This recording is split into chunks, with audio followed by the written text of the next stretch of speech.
Ba-ba-ba-boom! Hey, welcome on in, everyone, to the weekly segment we call the Pop Culture Refresher. This is where we talk about the movies that I personally watched this week. We're going to talk about what stuck, what sucked, and whether or not Miami Connection is actually just an elaborate prank pulled on all of us, and it was actually filmed a year ago, and is actually just retro throwback. I don't know. This is really hard to tell. My name is Rad. I'm going to be your host this evening. I am not a film critic by trade.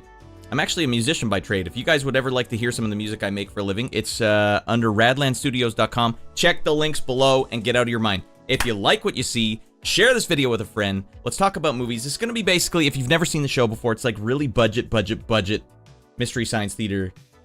Okay? All right, now you guys have your expectations appropriately set. Let's get into the Pop Culture Refresher, everyone. I'm excited. We just need the appropriate tune going on. And disregard the set, everyone. We're in a transition phase on the show. Nothing is going to make sense when I click the next button, but don't worry. We're going to have a great time. I promise you. Let's get nuts.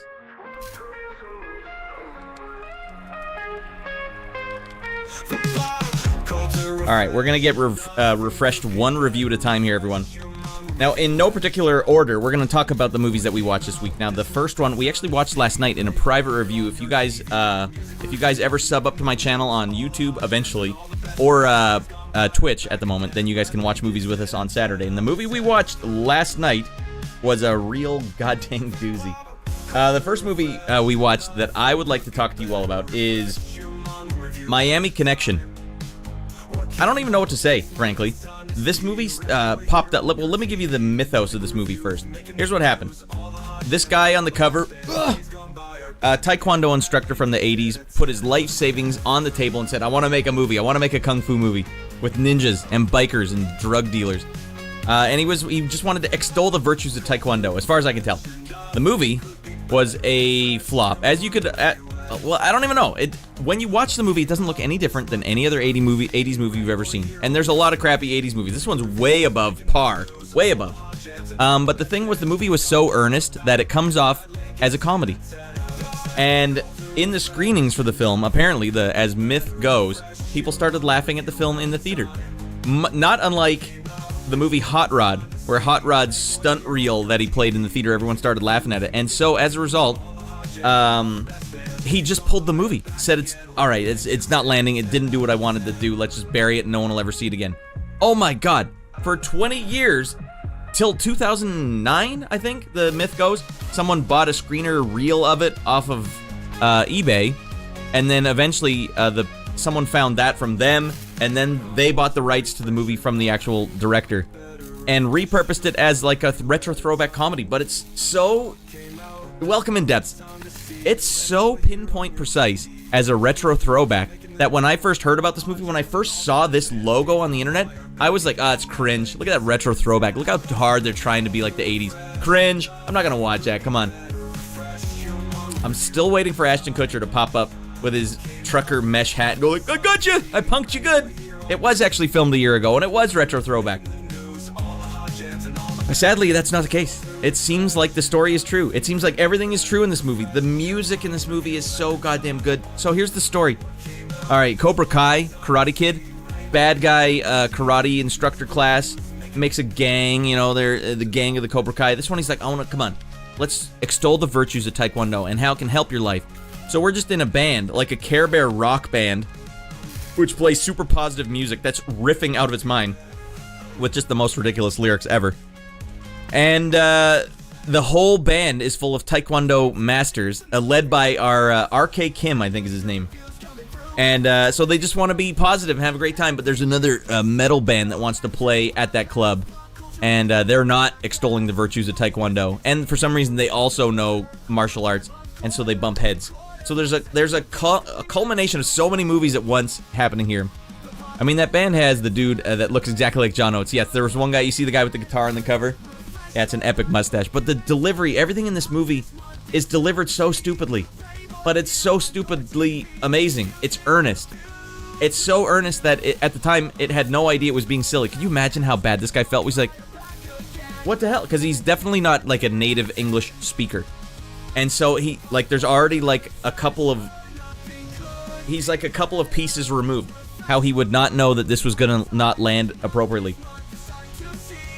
But it did. He was a visionary. He saw 30 years in the future. He saw so far in the future.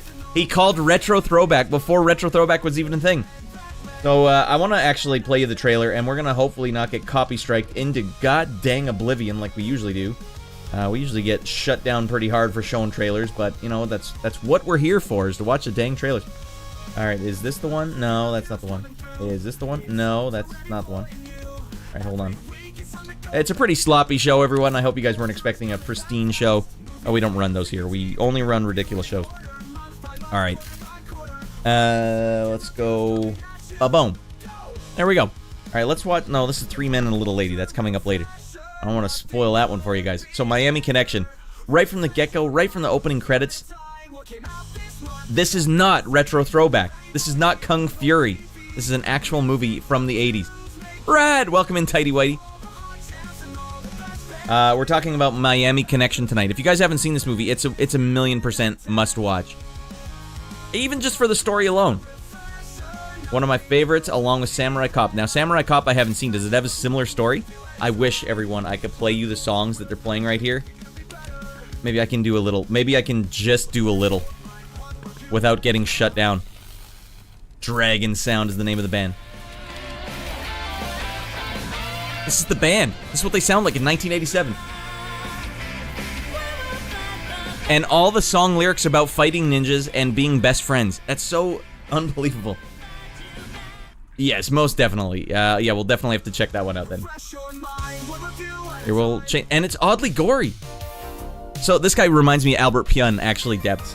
Definitely reminds me of Albert Pyun. Now this, oh man, this one guy. Okay, yeah, the main character. I don't even know where to begin. There's so much wrong with this movie that ends up being so right. So the main guy on the cover is. It's happening too fast. I can't even describe it. When you see what this is, why do you think this would... Okay, at one point there's like a barbecue cookout where ninjas and bikers get together. That's already out of control. Oddly gory film. Oddly earnest film. The sets are very similar. Oh, okay. I wonder if there was any crossover. But this guy stopped. Everyone in the movie stopped. No one did anything after this. Even the girl singing, the girl on the stage right there, was actually the singer of the band. Alright, gore alert, everyone. Avert your eyes! Oh, dear lord! So this is a modern trailer that was cut for the film. And if you... you gotta just check it out. Type in Miami Connection trailer right now, and you'll be so enthralled, you will have to watch this movie. This guy gives JCVD a run for his jump kick and money. At one point, Desi, welcome in, he actually did the jump backward spinning kick a la Van Damme. This guy here is just trying to find his dad. Because his dad left him at birth or whatever. He went to be in the military or something. That guy had to hang one scene, like a 5-minute long scene where he was reading a letter and crying the entire time. It's unbelievable. It's just unbelievable. So a lot of people have compared this movie to The Room, which I don't think is an unfair comparison, but The Room was different because The Room was just a guy that he was just tone deaf. He had no idea what he was doing, and he accidentally stumbled ass backwards into making a movie that people cared about. This movie, on the other hand, this was done and buried for over 3 decades, I think. 87 to 2012, I think, is when it started coming back. That's just an incredible story. It's a feel-good story. Everything about the movie is feel-good. Guys, Miami Connection might just be the most elaborate prank. I'm still waiting for me to get punked. They're like, God, we got him. It was retro throwback. It was filmed yesterday. Well, I don't know. The reason why I think that is sometimes there's music that I'll listen to on the internet, and I'll hear it, and I'll think, wow, that actually sounds like what retro throwback thinks 80s sounded like. 80s didn't sound like what retro throwback sounded like. Doesn't sound like it at all. So when you find a song from the 80s that does actually have that vibe, it's kind of like, whoa, how did they know? Am I getting punked? Did we just get punked? Well, I'm going to have to give this one a solid 3 hosed rad faces out of 4. There were some problems. It's, you know, as you would expect, it's just like any Jackie Chan movie, too, where it's like, all right, when you're not kicking ass, when you're not doing all these elaborate sequences or gore sequences, it's like a Jackie Chan movie with way more gore. And more ridiculous acting. Even more ridiculous acting. Whenever they try and get the story involved, that's when it all falls apart. You're like, Youngstreet fell asleep at one point. Or no, was it Dogan or someone fell asleep? There were no problems of Miami Connection. It's a perfect film. Except for the fact that it makes you fall asleep. Story's awful. Lol, did you see this one, Desi? I can't believe that. I couldn't believe this when I saw it. Now, this poster was not made in 1987. This poster was made by the company that bought the rights to it to repurpose it. But, that poster was enough for me to be like, that's not real. Come on, that's fake. That's just some goofballs on the internet trying to be funny. And it's not funny. The Friends song is actually in Far Cry Blood Dragon over the end credits. Yes, and the singer, the female, was actually in... I think she voiced someone in the game, or at least... I'm not sure. Maybe they were just crediting her for the song. But Blood Dragon really was right around that time, too, wasn't it? Like, that was the start of retro throwback being a thing. Blood Dragon, for those wondering, was a DLC you could get for Far Cry 3, I think? It was like a completely separate game that had Michael Biehn, Kyle Reese, doing the voiceover of the main character. Alright, some of the lyrics. Let me just read you some of the lyrics to Friends, the song Friends, which was what the song led with. I just want you guys to understand the depths that this movie went to. Friends through eternity, loyalty, honesty, we'll stay together through thick or thin. Friends forever, we'll be together. We're on top because we play to win. Alright, you've got a friend in me. When times get tough, you'll see. We've been together for so long. When I'm weak, you make me strong. I know I can depend on you to show the way and see me through. Friends through eternity, loyalty, honesty. We'll stay together through thick or thin. Friends together, we'll be together. We're on top because we play to win. We'll make our dreams come true. There's nothing we can't do. We've been together for so long. When I'm weak, you make me strong. I know I can depend on you to show me the way through. Let's see. Do we have any other part? I know I can depend on you. Okay, that believe me, the song feels like it goes on a lot longer than that, but those are the lyrics. And they're playing it deadly earnest at a club, and everyone at the club's going like, yeah! I love this song! Friends forever! Loyalty, eternity! Friends for eternity. Wow. So Desi, yeah, just check out the trailer, Desi. If I have to make it easier for you, I will. I'm gonna post it in the chat. I want everyone to check out the trailer. I can't physically play you the trailer without risk of being copy-striked into oblivion. There's the trailer, everyone. It's gotta happen. There it is for the YouTubesters as well. Alright. That one's a must-watch. Even just for the history of it. Must-watch. Rare piece of cinema history there. Now, speaking of cinema history, we decided to watch with Ratty Boy Jr. Sort of a staple of the 80s. Well, I'll just dive right into it. We decided to watch with my 6-year-old son the movie Big. Now, we've already watched Vice Versa with him, which was basically the Judge Reinhold version of Big, where Fred Savage and Judge Reinhold swap. Kid becomes dad, dad becomes kid. But this was the original. This one started it all. Tom Hanks goes to a carnival and wishes to become big at the Zoltar machine. I think it was Zoltar. And for some reason, the wish is granted, and he just becomes an adult overnight. Alright, I have a couple questions here. Was there anyone else that experienced any difficulties with the Zoltar machine? Was there any other wishes that went awry? We didn't hear about that. The Zoltar machine is apparently just wreaking havoc. You know, I don't know where this one took place. Yonge Street, don't tell me this was Chicago. Probably was. Alright, now, here's what happened. So he wakes up the next morning as an adult in his tighty whities that are stretched out of control. And he's like, what the hell's going on? And his mom is still there. Now, if she sees adult him, she's going to think a naked man broke into the house and stole her kid. So instead, I don't remember, I had to miss a bit of this because I was doing some work, but I watched the majority of it. Somehow he gets out of the house and goes and sees his friend and says, I'm naked, you gotta be close, it's me, your friend. But here's what happens later on in the movie. So his friend gives him all the money he has and says, here, just get a hotel in the cheap part of town. Motel, whatever. And so at some point, he gets a job at a toy factory, and it starts snowballing really quick. As a kid, he has great vision on what toys are, so he becomes like a corporate toy making guy. Anyways, that's the whole story there. But imagine, if you will, the mother of the situation. Where'd my son go? She just wakes up one morning and her son is gone. And they contact her as the man and says, don't worry, your kid's okay. He's okay, don't worry. In fact, he's having a great time. So the mom's crying on the phone. I don't remember that as a kid. I don't remember how genuinely traumatizing that was for the mother. The kidnapper calls and says, don't worry, we're feeding him, we're making him go to bed at time. Like, bring me my son back. I don't know how the FBI wasn't involved or tracing the call or anything, but I maybe missed that part of the scene. We did also watch an extended version of it, which, believe it or not, is 2 hours long. This movie doesn't need to be 2 hours long. Let's watch the trailer and see if this jogs anyone's memories loose. Alright, the trailer for Big, everyone. There he is, moping it up. Wish I was big. Oh, no. Everyone big gets to do cool stuff.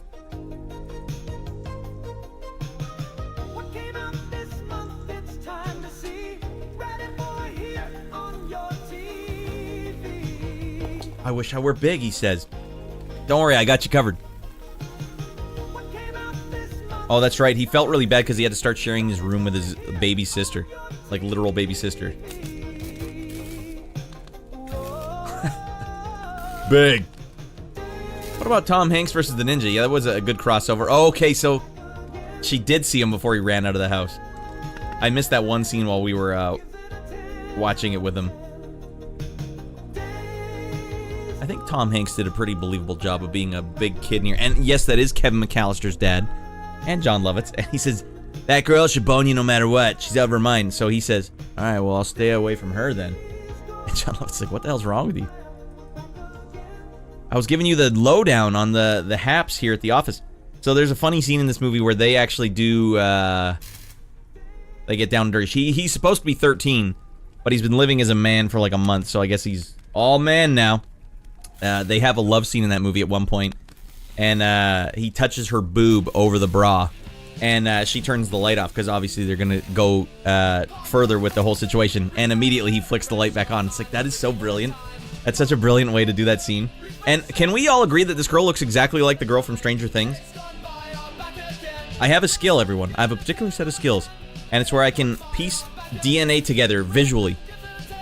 His apartment was pretty cool. When you're a kid and you see that, he's got a trampoline in his apartment. Not a lot of people have that. Man, we're getting refreshed as frick tonight. We got water and Fresca, in case you guys are wondering. It also, the scene where him and Robert Loggia are dancing on the toy piano on the ground. Internet tells me that was actually real, and they actually performed that sequence. That's crazy to me. Directed by Penny Marshall, oddly enough. I don't know what else she's done. Alright, I have some sad news for you, everyone. At the start of the movie, he's playing a DOS game. Like a DOS adventure game. It's not a real game. I know. My whole life I thought that was a real game, and when I did my whole DOS segment, I'm like, oh, you know what would be funny? Why don't I just play that DOS game that he was playing? Not a real game. Son of a bun. Alright, alright, and one last thing, when his friend drops the F-bomb, that was a brilliant usage of the F-bomb. Because he's like, not now, I got work to do! Because the kid keeps visiting him at the office. So his friend says, who the F do you think you are? Oh, man. Anyways, the friend was the son from Honey, I Shrunk the Kids. The younger son from the neighbor's house. Mrs. Rad had to remind me of that. I'm like, it looks familiar, I don't know who he is. That guy looks familiar. Alright, and that was Big, everyone. It does not need to be 2 hours long. If you can avoid the extended cut, please do. I think if this movie were cut down, and if they could just make it more delightful. Remove all of the super sad stuff with the mom. Where the hell's my son? What have you done with him? Don't worry. We got him a fresh pair of underwear. Don't worry, he's perfectly happy right here. In fact, he's more happy here than he is with you, so we'll bring him back maybe one day. Alright. Next one up. The next movie we watched this week that I would like to talk about with all of you is a classic from the 90s. A movie that's so close to being like one that you could recommend to people, but something is missing. I don't know what it is, but this movie was a lot of firsts for me. This was a movie that my older brother rented, and we watched together. And it was in the 90s. Movies had to be edgy, and this movie had a great edge to it. Oh man, I feel like I shouldn't be watching this. The movie I'm speaking of, Yonge Street might appreciate this if he's still here. Judgment Night. This was the first time I'd ever seen Cuba Gooding Jr. and Dennis Leary. They were both in this one. Dennis Leary plays the main bad guy, and according to the internet, he ad-libbed all of his lines, which made it sound more like he was doing a stand-up comedy sketch, like he was doing stand-up. Now, Dennis Leary, for those that don't know, he got popular in the 90s for having like Gen X anger, what the hell is this all about? You know, he had like a way of talking. So when he starts playing a bad guy, it did work. Like, yeah, I can believe this guy. What didn't work was that he was the bad guy in like the projects. Like, why would they respect Dennis Leary? Just because he's one guy with a gun? I'm sure there are several guns in the project. No, but mine's the one that you should all worry about. Okay, the soundtrack for this movie is confirmed off the chain. This was 1993, and it had no less than 4 combos of rap with metal of some kind. So they had Helmet and House of Pain coming together with a unique, like a track made just for this movie. Living Colour and Run DMC coming together for a track in this movie. Sonic Youth and Cypress Hill coming together for a track in this movie. Biohazard and Onyx. Wow, that's a sick combo. Onyx was scary, man. And Slayer and Ice-T come together for this. And Alan Silvestri does the score. So not the music in the movie that bands do, but the score. Alan Silvestri did Predator. Alan Silvestri did Roger Rabbit and Back to the Future. And it sounds exactly like those movies. That's crazy. This is sick soundtrack depth. So the overall premise in this movie is Emilio Estevez, recent family man, just had a baby, but his buddies, you know, his old buddies, Cuba Gooding Jr., and also this was the first movie I'd seen Jeremy Piven in, so that's a third first. And a lot of people don't like Jeremy Piven for some reason, but I saw him in this first, so I always liked Jeremy Piven because I thought he did a really good job in this movie. He's still playing Jeremy Piven, which is usually what people don't like, but it was fresh in the 90s. So Jeremy Piven picks them all up in an RV, and they're gonna go watch a boxing match. And he's like, "Come on, his kid's 3 months old, and he's like, I haven't been out of the house in 3 months. Come on, I just want to see my buddies." So they go on a boys' night out, and traffic is just all messed up. So they take an offshoot ramp and end up going into the worst part of town ever. Accidentally kill a guy who's on the run from Dennis Leary and his cronies. And these guys sort of get embroiled in whatever was going on in the streets, in the hood. And so for the rest of the movie, they're basically on the run. And Dennis Leary just takes it personal and is coming after them the whole time. It's a really good movie. Something's missing. I don't know what it is. It might be Emilio Estevez. Mrs. Radda pointed out to me, I don't think I like Emilio Estevez. Like, I think I know what you mean. Every line he delivered in this movie felt like it was the first take, and he didn't know what movie he was in. It's like it's kind of like Keanu Reeves, but it works for Keanu Reeves. What are you telling me, that I can dodge bullets? That line shouldn't have worked, but it did. Imagine Emilio Estevez saying, "What do you mean they're gonna chase us for the rest of the movie?" I don't know, it just doesn't seem like it works. Something about Emilio Estevez, he's not pulling it off. I like Emilio Estevez, but my wife had to admit, I don't think I like Emilio Estevez. And Steven Dorff, apparently. That's a name. Alright, why don't we get the trailer going? I forgot to put that in the background, which I probably should have done from the start, because I already said everything I want to say about the movie. Son of a bun. I will say one new additional piece of information. Dorian, the bad guy from The Mask, is in this. This was also the first movie I saw him in. Come on, I just want to coach a bunch of kids in hockey. Why can't I do that? They had an NES inside the RV. I always thought that was sick when I was a kid. I saw this movie so long ago that I had an NES still actively. It's like I described the movie perfectly for you guys. Oh no, don't take that road. They're going into a tough neighborhood. Look at this neighborhood in this RV. Guess who the guy they hit was? New York Undercover. One of the main guys. I don't know his name. It's not Malik Yoba. RV with a NES? What else do you need? Yeah, why did they even bother going to the boxing match? Hey, you guys want to play some Duck Hunt? You guys want to play some Hogan's Alley?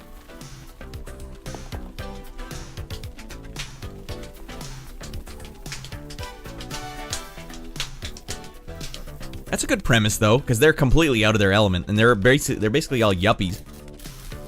And they're in a bad part of town. There's like a lot of memorable scenes in this movie, like the one where they have to cross the roof here, and the music was super notable. And that's pretty far ahead for mixing R&B, or like rap, not R&B, rap with heavy music. That was early, man. They were like 6 years ahead of the curve. 1998, it was about to hit like the bomb. This movie was 5 years ahead of the curve. Or maybe it was part of the reason why things started getting the way they did.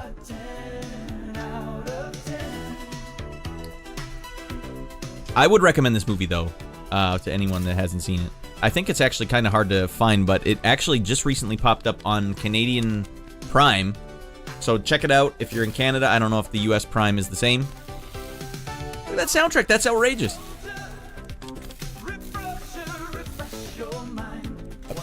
A bit of an oddity, though.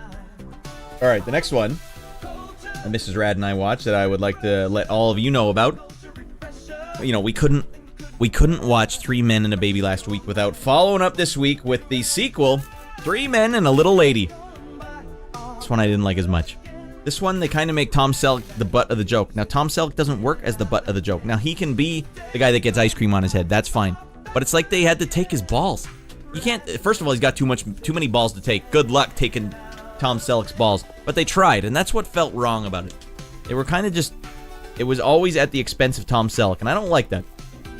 But there was...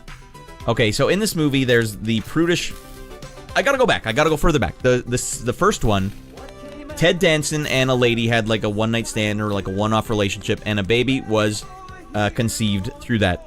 And unbeknownst to him, the baby was dropped at his doorstep. Now, he lives in an apartment with his two other well-off working men. There's 3 bachelors living in like a high-rise penthouse suite. A crazy apartment in the first one. So anyways, this baby arrives at the doorstep. Ted Danson's not even there. He doesn't even know what's going on. And they don't know. They thought... I don't have to explain why. It makes sense why baby was there. But so Tom Selleck and Steve Guttenberg pick up the baby and they're like, well, we'll just wait till Ted Danson gets back, because there was a note saying like, I can't watch him anymore. This is crazy. It's your son or your daughter. You have to watch him now.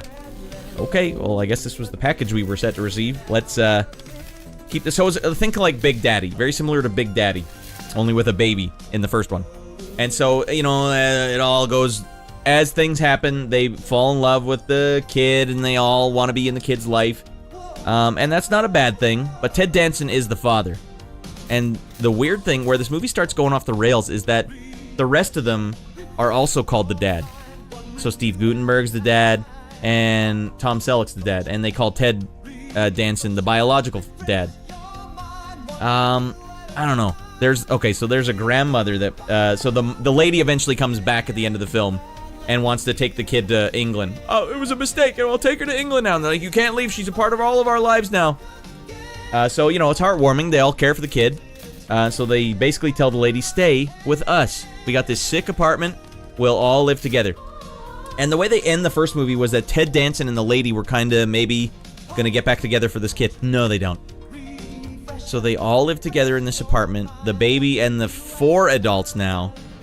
And the mom and the dad aren't together, and they live in the house. All right, that's just an unusual configuration. And it was confusing to me watching it. Like, And I saw 2 movies. I followed them through 2 movies. So here's the sequel, everyone. Well, let's watch the trailer for the sequel and see if it makes any more sense. So basically, they've all gone their separate ways, but they live together, and they live in a new apartment now. And the dads are always so nice, and they make it really fun for her. And the mom's always standing there smiling at how silly the dads are. The weird thing is, like, it's almost like Ted Danson had less to do with his kid than the other 2 men in the house. It's like they tried to split it perfectly even. That's weird to me. I don't know what the hell's going on. Trying to recap myself. Oh, and they sometimes have ladies come by. Super strange. And so she gets an invite from this guy to move back to England, because this guy's a director for movies or plays, and he's like, come to England with me, and we'll live in my giant mansion, blah, blah, blah. And then the dads are like, you can't take her from us. She's a part of our family. We've been living together since the first movie. The weird thing is, I don't know, I'll probably just have to spoil the movie for you. It's too frustrating not to spoil it. It takes a village. It certainly does, Mrs. Rad. And I like at one point, the British guy sort of zings Tom Selleck. He's like, oh yeah, that commune you have running there. And he looks like, what? What do you mean commune? It's exactly what it is, Tom Selleck. It's just a commune in an apartment. It's still a commune. Hey, it's not a commune. Come on. That's a commune. Or at least 3 adult men. She couldn't handle it and still be a professional actress. I don't think you needed to move in with all these men, though. That's too bizarre. And there's Ted Danson with his daughter, barely barely acknowledging her. Ted, oh, Tom Selleck can take her out to the ball game. What the hell's wrong with you? That's your daughter, you weirdo. Like, yes, she can. It's not that he can't. This girl stole the goddamn show for me. She was probably the single-handed best part in the whole movie. And that's only because they kept dumping on Tom Selleck. If you let Tom Selleck spread his wings, it's going to be a great movie. But if you dump all over him, that other British girl's going to have to steal the show. She stole the scenes from Tom Selleck. It's crazy. But anyways, yes, the grandmother of the actual child, like the lady's mom, is the only one in the movie that's kind of poo-pooing their situation. And we're supposed to disagree with her, like, no, how dare you stop them? They just, they all want to have a great time and live their best life. But it doesn't work. Like, maybe it's because you sit there and watch it from the future looking back. I don't know if this was something that was on topic. Was there a lot of stuff like this going on in the 80s? Was it topical? But either way, we're watching this as adults going like, I don't know what the hell's going on.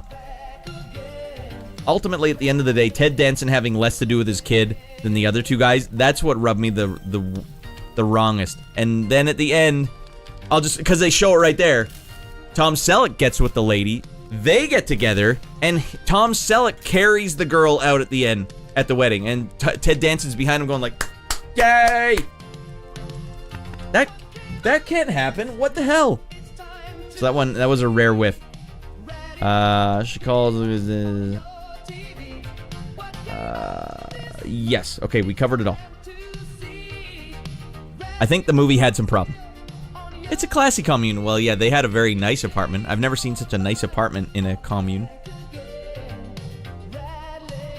All right, the last movie that Mrs. Rad and I watched this week that I would like all of you to know about is a modern one. And it's actually a modern one that had... It did everything that I would personally want a modern film to do right. Make it a little taller here. It did what I wanted modern films to do right. So Mrs. Rad and I decided to watch... Mother of F. Hold on. Boing! A modern film called Carry On. Now, if you guys are recognizing this guy... No, it's not T-1000's little brother, although it does kind of look like him. This is the guy that was in the Tetris movie. You have to imagine him with an amazing mustache. Ah, that's right. That's the guy. Anyways, he plays a TSA agent that basically is contacted by Ethan from the Watch Dogs series to smuggle into a plane a bunch of nerve agent that's going to kill everyone on the plane. So it's basically one of those movies. It's basically Nick of Time with Johnny Depp. It's Nick of Time mixed with a little Arlington Road. Meets Watch Dogs. That's kind of what it is. What was Tom Selleck in it? Scruffaluffagus. I wish. Everything ends up better with Tom Selleck. I mean, if Tom Selleck wasn't in Three Men and a Little Lady, it would have had some bigger problems than it did. This was a great one of those movies where it's kind of hard when you sit down and you're like, this is going to be stressful. Everything in this movie is going to be stressful to watch. I remember when these movies first came out with Nick of Time, the Johnny Depp one where I don't know, they took his daughter or something. Said, we're going to kill your daughter if you don't assassinate the vice president. Ah! I remember when Nick of Time first came out, which was 1994 or so, that I didn't want to watch the films because they seemed too stressful. Like, that was my takeaway. Like, that's gross. Why would you want to be so stressed? But it is a genre of film. And it is one that if you can man up, get some hair on your chest, you can watch these type of movies. But it is definitely like a pretty stressful affair. So Jason Bateman, you can see over there in the hat, is basically Ethan from Watch Dogs. Did a really great job in this movie as the guy pulling all the shots. So this guy was getting phone calls like Morpheus and Neo, like, move to the next stall, now. They made it work. It was very believable. And this guy did a great job. I really am starting to like this actor. I'm going to seek him out in more stuff. Tetris was the first thing I saw him in, but... I mean, Taron Egerton, sure, is missing something here. And that's the epic stash. Yeah, I really hope, Scruff, that they don't tell us one day that it was just prosthetic. That was a prosthetic mustache, it wasn't a real mustache. No. Do you realize that mustache from Tetris was a big inspiration in me acquiring my own mustache? I thought, you know what? That's gotta look good. That can't go wrong. So let's see. Oh yeah, I guess we've covered it all. I think I don't want to spoil anything from this movie because it's too modern. But we'll try to watch a bit of the trailer. I know this one's probably going to get me some copy claims, so we'll see how much of this trailer. I'm going to have to play some trailer and then pause it every so often because that's the way you can avoid getting copy strikes. Go to hell. Eat stool. That's, you might recognize him from the poster back here. That's what an a-hole looks like, everyone. Alright, I'm not in charge of that. iBlink is making sure we know what Dan looks like. Don't worry. We got it covered. I guess this counts as a Christmas movie? Pause! Don't copy strike me. Alright, go. You know what? He runs a lot in this movie, and they factored it in at the beginning. Remember when you were a failed track star? That's all you need. Give me a little reason why he's running all the time. That is Hank Schrader, that you saw for a split second. That's his name, though? What is his name? You spelled it. It's Taron Egerton? Taron's a super strange name, spelled like that especially.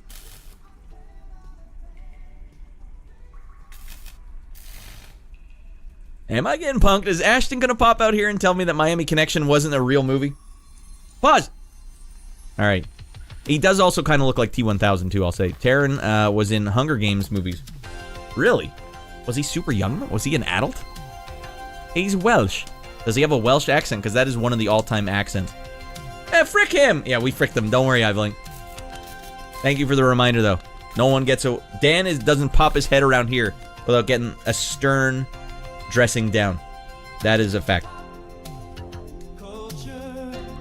But this one, I think, is Netflix original, so if you guys have Netflix, definitely check this one out. What can you lose, right? Why else do you have Netflix if you're not going to check out a Netflix original that is actually good? Some of them are not good. This one kind of reminded me of the 90s. This one kind of had the same vibe as Nick of Time, but it just had the modern spin on it. Definitely looks like a young Robert Patrick. Alright, yeah, in some angles, because he's just too cut. You see how that jawline is razor sharp. This man must have like 5 or less % body fat. Pause! Don't copy claim me. Alright? I'm spreading the word. Watch the movie. I'm doing my part for everyone. It's a long trailer, though. Look how much he looks like the Ethan character from Watch Dogs, right? I failed, too. I recognized his voice when it was just him on the phone, but I couldn't pin it before they showed us who he was. Damn it. I'll never live it down. Netflix has some good originals. They just usually cancel them early, like Fox used to. Explain yourself, Scruff. What do they actually do? He's 35, so he would have been average age of people in Hunger Games, so he wouldn't have been one of the kids. I volunteer as tribute to shave my mustache. No, we need that mustache in the future. In fact, hell, get out of the slums. You get to come live with all the big dogs in the fancy part of town, because that stash is... We need to save the stash. I don't think he was in Hunger Games. Are you thinking of Josh Hutcherson? We have some conflict there. We're gonna have to find out if it was Josh Hutcherson. Pretty sure it was Taron as the leading man in that series. The first thing I ever saw him in was Tetris. Did you guys see that movie? Do I still have the Tetris movie? I kept it in here for a while because I just like bringing it up all the time. Just for the mustache of it all. BoJack Horseman is a good Netflix series. A lot of Netflix originals are pretty good. There's some stinkers in there, here and there. Yeah, I've watched enough Netflix ones to know that there's definitely good ones in there. But there's also, I feel like... the reason why I have a little animosity to Netflix originals is because I feel like because they started making originals, they started not having as many movies on their platform anymore. And that was where it's like, well, why do I want to even watch this anymore? Tetris was entertaining. Yeah, they did a good job. I'm sure it's nowhere even close to accurate, but they still did a good job.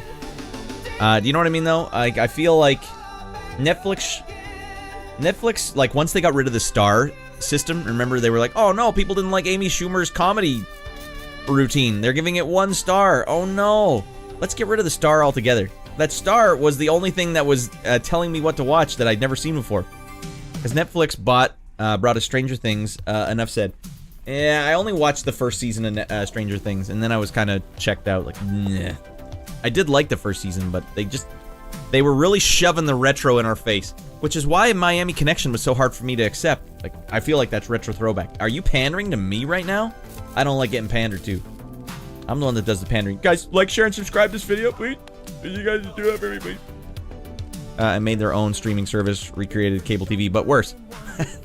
Netflix was losing money because everyone else saw how well they were doing with shows that weren't on TV anymore. and then they all made their own. Yeah. But honestly, the shows I can understand. That's your property, and you want to make a streaming service. If you can prop it up and make the price point worth people's time, by all means, do whatever you want to do. It's not worth my time most of the time. I choose not to watch a lot of that stuff. But if it's old enough, that's where you get me. So what I didn't like that Netflix does, and Prime's the only one that I sometimes watch now, because or actively watch. We have a running subscription to Prime because it gives you Amazon deals. But they don't organize things by year. Like, that's how I would want my things organized. And then I will just say, because Mrs. Rad and I, whenever we're watching something, we'll sometimes go like, welcome in, Bwaka. We'll say, all right, let's watch a movie from 1987 tonight. And then you just go through and be like, oh, there's one. Big, Miami Connection. These are all great movies, and you can put them into a sort of, you can put them next to each other and be like, oh, these movies were in the same year. That's interesting. If you get, like, sometimes you can appreciate a movie more based on the year it came out, such as Alien 1, when you realize it was released in 1979, probably filmed in 1978 or 77 even. That's mind-boggling to me. Like, wow, they were really forward-thinking. They did a great job with that one. So that's why I like to look at things by year. I like to categorize things by year, and they don't let you do that. They don't even let you do it by alphabetical either. Like, they really just have this weird algorithm when they're like, they want to keep you scrolling. Keep them scrolling forever. Make them spend more time scrolling than actually watching the film that they want to watch. I have Peacock because it's included with my internet package. That's a good deal. I bet that's the deal right there. They're like, all right, no one's going to want to buy these on their own unless they're binge watching something and then calling it a day. But if we can bundle it with something that you already do pay for, that's good. What hairdressers need to start getting on this? All right, hey, you get your hair cut once a month and you get Netflix originals. Now you don't have to pay for it. All right, I think Netflix already boned it up to... It was Josh Hutcherson. All right, don't worry, Desi. He probably looks just like him. I don't actually know who Josh Hutcherson is. Is that the kid that lived next to her? Or that also... Was he super strong? I don't remember what his thing was. Or he was crappy. I don't know. It was a long time ago. Amazon are trash. They ruined Wheel of Time. Glad it got canceled. I don't know what Wheel of Time is, but I don't put it past them to ruin it. Yeah, I don't have a lot of faith in all these companies doing their original stuff, even though Netflix seems to have the best track record for it. I was watching movies like that with a couple friends, and we were searching Wikipedia by year of film. Exactly, replacing year with like 1985. Perfect. That's what I do all the time. That's a good way to live, and that's a way I would recommend you all live your best life. Netflix Castlevania series is really good. Yeah, that's a great one too, although I only watched... Here, I'll finish this trailer. I only watched the first episode because it was a little too grim for Mrs. Rat. I think we had just had Baby Boy Rat at the time, and I think it was just too grim. When you have a kid, sometimes you can't watch the same grim stuff. Like, I used to like watching, like, oh man, how many people got killed? Oh wow, you know, that's how you would deal with news. Wow, that many got killed? Now it's like, I don't want to know about what they did to the people or why. I don't need that in my life. I don't need that information rattling around my head. 90% of the main characters are missing from Wheel of Time. They emasculated the main characters and butchered the story. Well, that I can't abide by. There was definitely a point in time there, though, Borg, where that was the flavor of the month. Let's emasculate all the men. And you know what it started with? In the early 2000s. Early 2000s, when the shampoo commercials stopped having muscly, chiseled, good-looking dudes, and they started having meek-looking, rat-faced guys. Yeah, get that guy in there, and the girl can't stop rubbing his hair, and I'm watching going like, no way in frick. How smooth is that guy that he pulls that off? No way in frick. Make it believable. But there was definitely a point in time there where like, it's got to be done. In fact, you know, the term toxic masculinity. Like, why don't you just call it toxic ego or something? Masculinity's awesome. There's nothing wrong with masculinity. You can put toxic in front of anything and then claim, see? Toxic soda. It doesn't work. This soda's being so toxic. I don't name an emotion. Toxic happiness. Toxic sadness. Toxic comedy. You know, you put toxic in front of something and you suddenly feel like you're the smart one in the room. Gav, get the hell here. It's 12 months. That'll play. Bow, bow, bow. At tier 2? When did you tier 2? What, did you tier 2? Have you been tier 2 for the whole time? TSA movie? You're out of your mind. It is the TSA movie. Yo, that's a TSA movie? Betrayal. You've been tier 2'd right from the start. Gav is 100% out of his mind. Also, Gav, while you're here, I appreciate you giving me the hookup. Hot hookup. Gav gave me a key for a Steam game. I forgot the name of it, though, because I haven't installed it yet, because I realized I got no goddamn space on my hard drive. Let me just double check so we can give you the ultimate shout out. Now, you guys know Gav also streams, so that's why I'm going to give him a big old shout out right now. Certified out of his mind.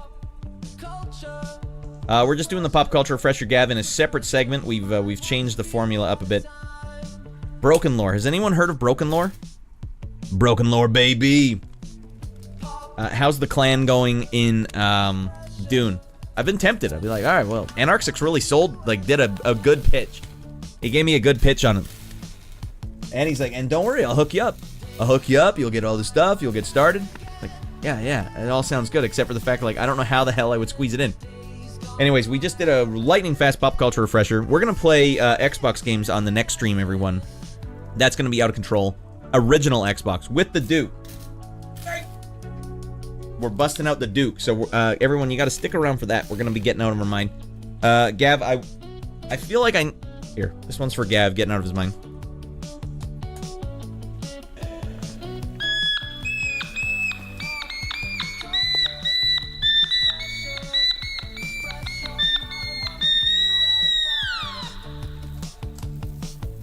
You can be my wingman anytime. Frick that. I missed it. Yeah, don't worry, Obvious Gravity. It'll be in the archive in a nice contained segment, so you can watch it while you're dumping out. That's the only way to watch the show, frankly. It's the only way to really get people. I'll show you what we watched this week, though. Pop culture refresher recap. We watched Miami Connection this week. I'm not convinced that this game is not an elaborate prank hosted by Ashton Kutcher on the show Punk'd. And it was actually filmed 2 years ago as a retro throwback piece. But it is legit, and it is amazing. Next one, we watched Big with Ratty Boy Jr. And there was a breast-touching scene in it, and, all right, there you go. I mean, of course, a 13-year-old suddenly turned into a man. Probably want to touch a breast or two. If he has a job and he's paying taxes, I guess he can also touch a breast if he's been living as a man. I do really appreciate that scene where she goes like, and he's like, and then she turns the light off because they're about to do the thing, but then he turns the light right back on. Oh my god, that's flawless writing right there. We followed it up with a 1993 thriller / horror, Judgment Night. Yes, that is Dennis Leary playing the bad guy, where he ad-libbed almost all of his lines. Almost like a part of his act. It was pretty good. Keep the lights on. Yeah, we're talking breasts here? Of course I'm going to keep the light on. How am I supposed to see the breast? Then we followed it up with last week's 3 men and a little and a baby with 3 men and a little lady. I have some problems with this film. I don't like that they made Tom Selleck the butt of the joke. Now, he's allowed to get ice cream on his head, but he's not allowed to not be the super stud that we all know and believe that he is. And they kind of took that away from him in this one. And Ted Danson is... If Liam Neeson is Father of the Year for his Taken series, Ted Danson is the worst father I've ever seen. Hey, why don't I just let these other 2 guys be the dad, even though I live in the same house with the daughter? As a dad, living in a house with my son, I couldn't imagine for 1 second seeing some other dude hold the kid up on their shoulders, and they go, thanks, Dad, and they're calling him Dad. Damn it, Ted Danson, you blew it. Don't do Selleck like that. Yeah, you shouldn't do Selleck like that. And then we followed it up with, yo, is that the TSA movie? That's the TFSA movie. It's a tax-free savings account. All right, this movie was fine when I was younger, but it's super weird as an adult since they don't... Hold on. I gotta go back and just recap this. This movie was fine when I was younger, but it's super weird as an adult since they went with a romantic plotline despite his character being a child. Oh, you mean Big? Yes, well, I mean, not only is that weird... He called the mom at one point and said, don't worry, we have your son. He's okay. And the mom's just crying on the other line. That's traumatizing. No, the movie Big. Yeah, well, I figured that out too late. Although I did enjoy for a brief second imagining that you watched 3 men and a little lady when you were a kid. All right, that's the pop culture refresher, everyone. Gav. Wait, we forgot to give Gav a shout out. Shout out. Iceman. And there it is. Give him a follow, everyone. Don't think around. That's a good friend of the show right there. All right, now here's how it's going to go, everyone. We've made some big changes on the show. We've made big old changes. We've turned the Pop Culture Refresher into its own segment, which I will eventually move away from Sundays. I'll do it another day. I just don't know what is the right day for it. But what we're going to do is we're going to end the stream. I'm actually going to hit end stream, close my OBS, reopen it, and configure the next segment, which is playing Xbox games. So if you guys are in the archive watching, this one will be the next one up, all right? The very next one in the archive. But I just have to let everyone know who's watching live that they just have to refresh the page, come back in like 10 minutes. I got to go to the bathroom. I literally have to retype everything and do my social media again. It's a pain in the butt. But we have lots of fun games to play tonight, and we're going to have fun, just like we had tonight with all of you watching in the archive. So stick around, guys. More Pop Culture Refreshers coming on this channel. Let me know what you like. Let me know what movies I should be watching. We'll take requests. Guys, in the comments below, give me a request. What movie should Ratty Boy watch on the Pop Culture Refresher? And I'll start peppering them in. No dinky movies, though, all right? We need all the way movies. No dinks. All right, Xbox games, you say? You got to go with Geometry Wars, like the original? Well, I can take some Xbox requests, but I don't know if I have all of them, so we'll figure it out as we go. Go dump out. More hot games in 10 minutes. Exactly. All right, everyone. Thanks for watching. That's Pop Culture Refresher. Boom, boom, boom. See you guys next time.